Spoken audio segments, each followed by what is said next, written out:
साथ जोड़ते हैं, उनसे समझते हैं कि बाजार में इन सिचुएशन में कौन से ग्रोथ ट्रिगर्स, कौन से ग्रोथ फैक्टर्स दिख रहे हैं और बाजार में कौन से सेक्टर्स है जिसे वॉच आउट करना चाहिए। अवीक मित्रा है हमारे साथ, एविक्सेट फाइनेंशियल एडवाइजरी के फाउंडर और सीईओ। गुड आफ्टरनून मिस्टर मित्रा, स्वागत है आपका 18 आवर स्वदेश पर। सही समय पर आप जुड़े हैं, हर तरफ हरियाली। अभी ट्रेडर स्क्रीन की तस्वीर आप देख ही रहे होंगे हमारे साथ, अच्छे एक्शन के साथ अच्छे अपमूव्स नजर आ रहे हैं। सवाल मेरा आपसे ये है कि डोमेस्टिक ट्रिगर्स कौन से आपको प्ले आउट करते हुए दिख रहे हैं? Domestic growth broad based markets के लिए क्या है? क्या आपको लगता है कि एक अच्छा डिमांड सिनेरियो क्रिएट हो रहा है even before the earning situation? Raw material prices भी सॉफ्टन हुए हैं और साथ ही ग्लोबल सप्लाई चेन्स भी कुछ हद तक ईज आउट हुए हैं। ग्लोबल और साथ ही डोमेस्टिक मार्केट्स का तालमेल इस वक्त क्या सही बैठ रहा है? Yeah, good afternoon, and thanks for actually calling me, and wish you a good time ahead, all of you. I think for all our investors, मैं एक्चुअली 31st को एक नोट भेजा था जो हमारा क्लाइंट्स है उसको मालूम है क्या। हमने बोला था क्या मार्केट को जो ये जो महीना खत्म हुआ है, एक्सपायरी खत्म हुआ है, इसके बाद लगता है वर्स्ट इज ओवर। ये वी टोल्ड यू सो ऐसा नहीं तरह से नहीं है, हम बहुत बार गलत होते हैं, बट इस टाइम में लगा है क्या हम जो कॉल लिए थे वो सही था। सो ये क्या है, हमें जो लगा था लास्ट मंथ को जो मार्केट था वो बहुत ही खराब था, क्योंकि आप देखिए दो बैंक को बैंकरप्ट हो गया यूएस में, उसका एक असर पड़ा इंडिया में। इंडिया में भी लोग बैंकिंग सेक्टर को लेके बहुत चिंतित थे, और वो ये बैड मॉनसून और एल नीनो इसके बारे में खबर आ रहा था। करंट अकाउंट डेफिसिट के बारे में भी इंडिया में लोग का चिंता था थोड़ा।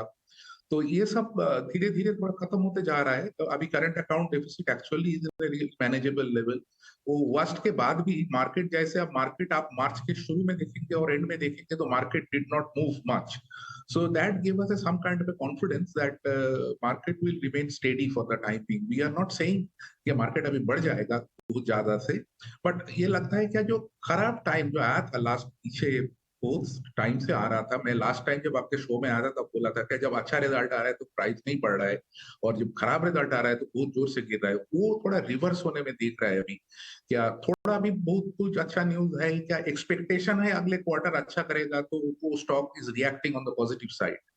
सो अभी तो जो ये मानसून का खबर आया है वो थोड़ा अच्छा लगता है हमें, क्योंकि इसमें से क्या फायदा है क्या, rural demand will improve because inflation के वजह से तो वो रूरल डिमांड का स्थिति और ओवरऑल डिमांड स्थिति for this FMCG and consumer durable sectors are little low, not little low but substantially low.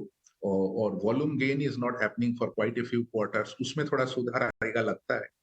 और if the rupee remain steady then RBI का जो पॉलिसी अभी आया है क्या वो इंटरेस्ट रेट बढ़ाया नहीं, and if the rupee remain steady and actually dollar gets a little weaker, then it seems like RBI will be okay with at least another 0.25% interest rate increase in Fed। तो सब कुल मिला के हमें लगता नहीं है कि मार्केट जो नीचे गया था रिसेंटली उससे नीचे और आगे जाएगा, बट ये वोलेटिलिटी तो रहेगा, ये वोलेटिलिटी रहती मार्केट का ये है, बट आज के तारीख में तो अच्छा लग रहा है। राइट बिल्कुल। गुड आफ्टरनून मिस्टर मित्रा। जैसा आप बता रहे हैं कि इस वक्त बाजार में एक स्टेबिलिटी सी तो दिख रही है। एक बड़ा ट्रिगर पॉइंट जो बाजार कीनली वॉच भी करता है वो यही कि जो आपने भी टच बेस भी किया कि रूरल कंजम्पशन किस तरह से पैन आउट होकर आती है। और अब अगर मॉनसून सामान्य मॉनसून होने की बात होती है और आप देखें ना तो सारे एफएमसीजी प्लेयर्स के जो बड़े स्टॉक्स हैं, जो कंजम्पशन से जुड़े हुए स्टॉक्स हैं, वो चल रहे हैं, भले ही बाजार डिफेंसिव मोड में नहीं था। और ऐसे में आप देखें तो टू व्हीलर स्पेस में जो रूरल कंजम्पशन से जुड़े हुए कुछ स्टॉक्स हैं, हीरो मोटोकॉर्प, बजाज ऑटो तो इनफैक्ट आज 52 वीक हाई पे भी है, इन सब में भी आपको एक मूव दिख रही है। तो क्या रूरल थीम से जुड़े हुए स्पेसेस कमबैक करेंगे, उनमें चाल आगे आ सकती है? देखिए, as an investor our job is to find out best companies to invest in a portfolio.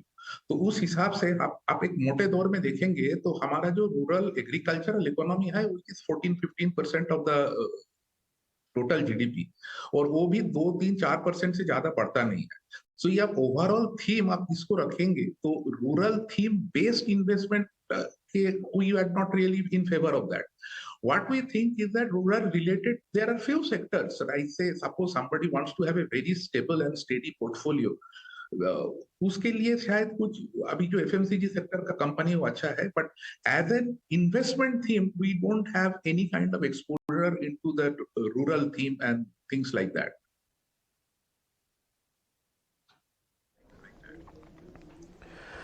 ठीक है, मिस्टर मित्रा, क्योंकि अर्निंग का भी सीज़न शुरू हो रहा है, टीसीएस और इन्फोसिस के साथ शुरुआत होगी।